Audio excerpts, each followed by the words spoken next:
नमस्कार जय जगन्नाथ मु मोर इनलॉज मानक सह प्लानिंग करी आम मैंने डिसाइड कलु कि चल गोटे गोटे दिनिया ट्रिप रे बुलवा को जावा तो कुआड़े जावा तो डिसाइडेड हैला कि चल राम मंदिर जावा जोटा कि आम ओडिसा रे एबे फतेहगढ़ रे नुआ करी होईछि।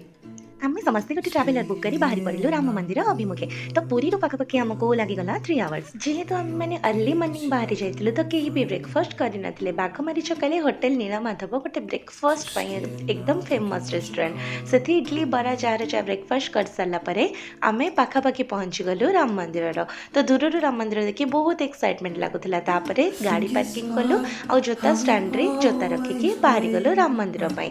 देखिला बेलको सेठी भी पांच दिला। तो देखो मुझे चढ़ी चढ़ी ऊपर पहुंच गली आईटा थिला एंट्री गेट। तो सिटी एक्चुअली मंदिर भितर फोटोग्राफी अलाउड नाथिला। दैट्स व्हाई मु आपण मानको शेयर करि पानी। बट बिलीव मी मूर्ति इतनी ही सुंदर थिला इच्छा होता बस चाहे कि ही रहिबा पाइका।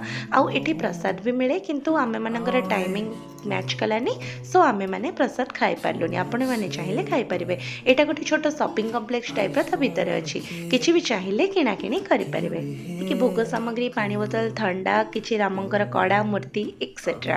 तो तापर पहुँची गलु आम मैंने नीलमाधव कंटिलोर पाखापाखि 1 आवर ड्राइव रे। तो एटी गाड़ी पार्किंग एंड जोतार पार्किंग कला परे बहुत पुणी देखिलु एटी पाहाच ही पाहाच। सो आई थिंक एटी 54टा स्टेप थिला और पाहाच गुड़ा बहुत उच्च उच्च थिला एंड ता भितर भी फोटोग्राफी अलाउड नथिला। आउ आम माने भी पहुँची के बहुत भलरे दर्शन करिलु। जो मन कंटिलो नीलमाधव स्टोरी जानवर इच्छा अच्छी तो मते कमेंट करेंगे। मु नेक्स्ट ब्लॉग रे आपनको निश्चय जनइबी। सेदिन बहुत गरम लगुला से दर्शन कलापर ये फैन लगी मुक्ति मंडप टाइप भाईना मैंने बसते तो आम मैंने रेस्ट नहीं कि पुणी बाहरी गलु वैष्णव देवी पाई। तो बाटर गोटे जगह आमको लंच करार था जेहेतु दुईटा जाक मंदिर में आमर टाइमिंग मैच कलानी प्रसाद टाइमिंग तार परे थिला। आम मैंने बाहरी आसिलु वैष्णव देवी जस्ट पछकू थिला गोटे भल रेस्टोरेंट एटा डिलीशियस करके नयागढ़ टाउन रे ही।